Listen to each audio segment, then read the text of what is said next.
Hello friends, আমি শুভম। হল থেকে দেখে এলাম সোহমদার নতুন সিনেমা বহুরূপ।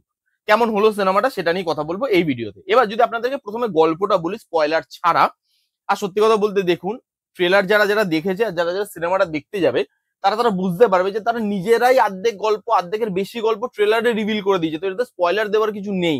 যারা এরকম ধরনের সিনেমা একটুও দেখে তারাও ধরতে পেরে যাবে যে গল্পটা কি, কারণ ট্রেলারেই তারা অর্ধেকের বেশি গল্প রিভিল করে দিয়েছে অলরেডি। তো কেন আমি এটা বললাম, কারণ অনেকে আছে যারা বলবে স্পয়লার দিয়ে দিলে, স্পয়লার দিয়ে দিলে। তো এরকম কোনো ব্যাপার নেই, স্পয়লার আপনার খুব একটা হবে না। ট্রেলার যা দেখলে সেটাই স্পয়লার হয়ে যাবে আপনার কাছে। এবার যদি গল্পটা বলি, এখানে দেখানো হচ্ছে শহরে কিছু খুন হচ্ছে এবং যে খুনগুলো করছে সে বিভিন্ন রূপ নিতে পারদর্শী। সে রূপ বদলাচ্ছে এবং খুনগুলো করছে। একটা পুলিশের টিম আসছে ইনভেস্টিগেট করতে। শেষ অব্দি সেই টিমটা খুনিকে ধরতে পারে কিনা, আর খুনি এই খুনগুলো কেন করছে সেটা ধরতে পারে কিনা, সেটা জানতে গেলে আপনাকে হলে গিয়ে এই সিনেমাটা দেখতে হবে। এইবার যদি সিনেমার পজিটিভ দিকগুলো নিয়ে কথা বলি, দেখুন কিছু পজিটিভ দিক তো অবশ্যই আছে, যেগুলো না বললে ভুল করা হবে। কিন্তু বেশ কিছু নেগেটিভ দিকও আছে, সেগুলো তো আসছে আমি পরে। তার আগে পজিটিভ দিকগুলো নিয়ে বলে নিই। এখানে বেসিক গল্পটা বেশ ভালো ছিল, এটা দিয়ে আরো একটা বেটার সিনেমা বানানো যেত। কেন বানানো গেল না সেটা আমি আসছি নেগেটিভ দিকে, কিন্তু বেসিক গল্পটা ভালো। এবং এই গল্পটা দেখলে আপনার আরো একটা বাংলা সিনেমার গল্পের কথা মনে পড়বে, যেটা আউটস্ট্যান্ডিং একটা কাল্ট সিনেমা, সেটা হচ্ছে 22 শ্রাবণ। এবং এটা নিয়ে আমি একটু কনফিউশনে ছিলাম যে আদৌ কি এটা 22 শ্রাবণের গল্পটা বা সেখান থেকে ইন্সপিরেশন নিয়েছে। তারপরে দেখলাম এরা সিনেমাতেই অলরেডি বলে দিয়েছে যে এটা কোথা থেকে ইন্সপিরেশন নিয়েছে। তারপরে তো কবিতা, কবি, খুন, 22 শ্রাবণের সঙ্গে অলরেডি আপনি কানেকশন বুঝতে পারছেন। তারপরে নিজেরাই বলে দিচ্ছে সিনেমাতে 22 শ্রাবণের কথা। যারা যারা বুঝতে পারবেন জায়গাটা, তারা দেখবেন ভালো করে, তারা বুঝতে পেরে যাবেন। তো বেসিক গল্পটা কিন্তু ভালো ছিল।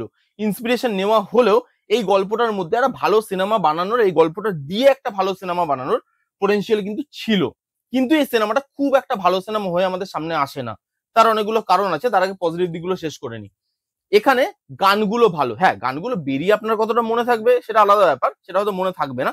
কিন্তু হলে বসে যখন আপনি শুনবেন, যেভাবে জিনিসটাকে শুট করা হয়েছে, যেভাবে গল্পটা এগোচ্ছে, সেখানে যেই জায়গায় গানগুলো আসছে গানগুলো খারাপ লাগে না, শুনতে ভালো লাগে। ক্লাইম্যাক্সের গানটা বেশ ভালো এবং বিজিএম এর কাজও ভালো। এখানে কালার টোন থেকে শুরু করে লুক অ্যান্ড ফিল, সেই জিনিসগুলো কিন্তু ভালো লাগে দেখতে। একটা প্রিমিয়ামনেস আছে। দেখুন বাংলার একটা বাজেটের রেস্ট্রিকশন আছে, তার মধ্যে থেকে যতটা প্রিমিয়ামনেস দেওয়া যায় তারা দেওয়ার চেষ্টা করেছে। সেটা আপনি লুক অ্যান্ড ফিল দেখলে বুঝতে পারবেন, ঠিক আছে, ভালো লুক অ্যান্ড ফিল। এখানে সোহমদা এবং ইদিকা, এদের দুজনের কেমিস্ট্রিটা ওয়ার্ক করে। তাদের দুজনকে অ্যাজ কাপল দেখতে ভালো লেগেছে, খারাপ লাগেনি। এখানে পারফরমেন্সেস ভালো, সোহমদা আউটস্ট্যান্ডিং পারফরমেন্স দিয়েছে। এমনিতে দেখুন সোহমদা সময় খারাপ যাচ্ছে সেটা ঠিক কথা, কিন্তু সোহমদা মানে পারফর্মার খারাপ সেটা কিন্তু কেউ বলতে পারবে না। পারফরমেন্স খুব ভালো দেয় এবং তিনি বারবার প্রমাণ করে এসেছেন যে তিনি ভালো অভিনেতা, কারণ বড় বড় দিগ্গজ ডাইরেক্টর, অভিনেতাদের সঙ্গে তিনি ছোটবেলা থেকে অ্যাক্টিং করছে। তো অভিনয়টা না তিনি রপ্ত করে ফেলেছে এবং সেই জিনিসটা আপনি স্ক্রিনে দেখতে পাবেন বহুরূপ দেখতে গিয়ে, যে সোহমদা কি আউটস্ট্যান্ডিং অভিনয় করছে। তার সঙ্গে যে ইদিকা ভালো পারফরমেন্স দিয়েছে, সাপোর্ট করেছে, খুব ভালো সাপোর্ট করেছে সোহমদাকে। এবং কমলেশ্বর দা, তাকেও কিন্তু বেশ ভালো লেগেছে, অনেকটাই জায়গা আছে। এবং কমলেশ্বর দা আসার পর সিনেমাটা আরেকটু আপলিফট করে, সেই ক্যারেক্টারটাকে দেখে আপনার কিন্তু মজা লাগবে। এখানে পারফরমেন্স প্রত্যেকেরই ভালো, খারাপ নয়।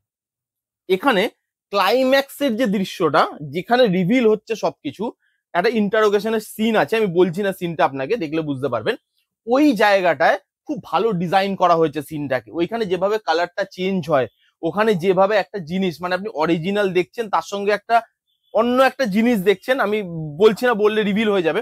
তো সেই জিনিস দুটো যে মানে ডিফারেন্সিয়েট করেছে সেটা খুব ভালো, সেই জিনিসটা আপনার ভালো লাগবে। ক্লাইম্যাক্সের ওই পোর্শনটুকু বেশ ভালো। এইবারে সিনেমাতে প্রবলেম কি কি আছে।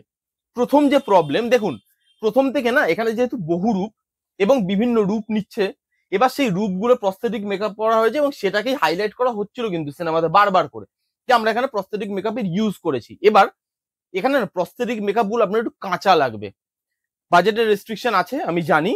কিন্তু যখন আপনি একটা বড় স্ক্রিনে জিনিসটা দেখছেন, এবং বাংলাতে এর আগে ভালো ভালো প্রস্থেটিকের কাজ হয়ে গেছে, এরকম না যে আমরা প্রথমবার দেখছি, যে প্রথমবার দেখছি প্রথমবার হিসাবে ঠিক আছে ছেড়ে দিলাম, কিন্তু না, প্রস্থেটিকে আরেকটু পয়সা খরচা করার দরকার ছিল, কারণ প্রস্থেটিকের উপরে এই সিনেমাটা অনেকটা দাঁড়িয়ে আছে। তো সেখানে মেকআপ না, আপনার একটু কাঁচা লাগবে, একটু পলিশের অভাব লাগবে, আপনার একটু মনে হবে যে হ্যাঁ ভাই এই জায়গাগুলো প্রস্থেটিক মেকআপটা বোঝা যাচ্ছে, সেই জায়গায় একটা প্রবলেম হবে আপনার। তার সঙ্গে রাইটিংও না একটু প্রবলেমেটিক। গল্পটা খুব সিম্পল গল্প, গল্পটার মধ্যে সেরকম কিন্তু কোনো ব্যাপার নেই, বা সেরকম মাথা ঘুরিয়ে দেওয়া বা মাথা খাটিয়ে জিনিসটাকে দেখতে হবে সেরকম ব্যাপার কিন্তু গল্পটাতে নেই, কিন্তু গল্পটাকে আননেসেসারি ঘোরানো হয়েছে, গল্পটাকে আননেসেসারি অডিয়েন্সকে দেখানোর জন্য কনফিউজিং করা হয়েছে, যেই জিনিসটা কনফিউজ তো হয়ই না, বরঞ্চ প্রেডিক্টেবল হয়ে যায়, ইরিটেশন ফিল হয় যে সিম্পল গল্প তোমরা সিম্পল ভাবেই দেখাতে পারতে, এত ঘুরিয়ে পেঁচিয়ে জিনিসটাকে না দেখালেও হতো, কারণ দর্শক অলরেডি গল্পটা প্রেডিক্ট করে দিয়েছে, তোমরা ট্রেলারে অর্ধেকের বেশি গল্প রিভিল করে দিয়েছো, তারপরে কেন কনফিউজ করার চেষ্টা, যেখানে দর্শকের এক্সপোজার এখন এত বেড়ে গেছে, তারা এত ধরনের সিনেমা দেখছে, তো এই গল্পগুলো তাদের কাছে খুব সিম্পল গল্প, সেই জিনিসগুলো তোমরা অন্যভাবেও ট্রিট করতে পারতে, কনফিউজ করে এটা ওটা নিয়ে এসে আননেসেসারি লাগছে, ড্র্যাগ লাগছে, আপনার মনে হচ্ছে ভাই কেন টানছে, আমি তো বুঝতে পেরে গেছি জিনিসটা, সেই জায়গায় অনেকটা টাইম কনজিউম করে নেয় সিনেমাটা, সেই জায়গাটা আপনার হুকটা ছেড়ে যায়, প্রেডিক্টেবল হয়ে যায়, এবং সেই গল্প বুঝে ফেলার জন্য আপনার না ইমোশনটাও ল্যাক করে, এখানে ইমোশনাল অনেক জায়গা ছিল, যে ইমোশন ডেপথটা খুঁজেই পাওয়া যায় না সিনেমাটায়, এখানে একটা ডাইরেক্টরের ইমোশন, এখানে একটা হিরোর ইমোশন, সেই জায়গাগুলো সেই ইমোশন গুলো এত ভালোভাবে ফুটে আসা উচিত ছিল, মা আর ছেলের ইমোশন, এই ইমোশন গুলো ডেপথই পায় না, সেই ইমোশন গুলোকে জায়গায় দেওয়া হয় না, আপনি যদি একটা মা আর ছেলের ইমোশন খালি লাস্টে গিয়ে বিল্ড আপ করার চেষ্টা করছেন, তাও লেখার মাধ্যমে একটা দুটো সিন আপনি দেখাচ্ছেন, সেটা দিয়ে মা ছেলের বন্ডিং বা সেই ইমোশনটা উঠে আসতে পারে না। এবং এই সিনেমাতে রাইটিং এর কিরকম প্রবলেম আছে আমি আরো একটা জিনিস দিয়ে আপনাকে বোঝাচ্ছি, একটা পুলিশের টিম দেখাচ্ছে, সেই টিমটা আগে একজন লিড করছিল, কেসটাকে আগে একজন লিড করছিল, তারপরে এলো কমলেশ্বর দা, এবার আসার পর ওই যে যেই অফিসারটা প্রথমে জিনিসটাকে লিড করছিল, তাকে পুরো বাদই দিয়ে দেওয়া হলো, আপনি মাঝখানে তাকে খুঁজেই পাবেন না, যে সে যেন সাইড ক্যারেক্টার হয়ে গেল, তাকে আপনি এত হিরোইক ভাবে আনলেন, এমন ভাবে প্রেজেন্টেশন করালেন, তারপরে সেই ক্যারেক্টারটাকে আপনি একটা সাইড ক্যারেক্টার হিসাবে রেখে দিলেন, সেইখানে তার কোনো কাজ নেই, টিমটা যে দেখাচ্ছে টিমের মধ্যে কোনো বন্ডিং নেই, একটা পুলিশ অফিসার সে এমন জামা কাপড় পরেছে মনে হচ্ছে গোয়াতে যাচ্ছে, কালারিং চশমা, কেন ভাই, একটা ইনভেস্টিগেশন হচ্ছে, সেই ইনভেস্টিগেশনের মধ্যে গ্রিপ নেই, edge of the seat moment provide করতে পারছে না, সেই জায়গাগুলোতে আপনার মনে হবে ভাই ভালো ছিল জিনিসটা, আপনি প্রোভাইড করার চেষ্টা করছেন, তাহলে এই হুক পয়েন্ট গুলো তো আপনাকে দিতে হবে, edge of the seat moment গুলো প্রোভাইড করতে হবে, এই যখন খুনগুলো হচ্ছে সেখানে edge of the seat moment কোথায়, সেখানে খুব রেগুলার জিনিস, আপনার বসে বসে মনে হচ্ছে আচ্ছা আচ্ছা এলো এবার তো খুনি হয়ে যাবে,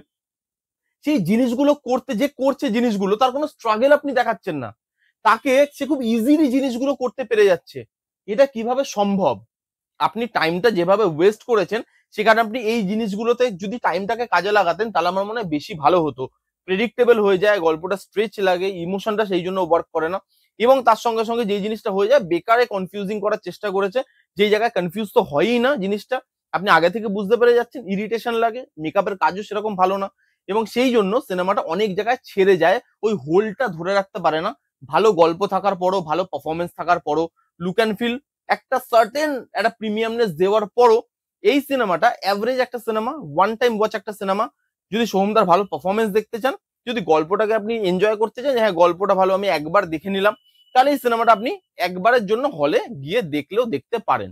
এই ছিল বহুরূপ বলে সিনেমাটার রিভিউ, কারা কারা দেখেছেন, আপনাদের কিরকম লেগেছে কমেন্ট করে জানান, যারা যারা দেখেননি জানিয়ে গিয়ে দেখুন কেমন লাগলো রিভিউটা, জানাতে ভুলবেন না, ভালো লাগলে please give Thums up, like করবেন, কমেন্ট করবেন, শেয়ার করবেন, চ্যানেলটাকে মাস্ট সাবস্ক্রাইব করবেন। দেখা হচ্ছে নেক্সট কোনো ভিডিওতে, ততক্ষণ bye bye, take care and be safe.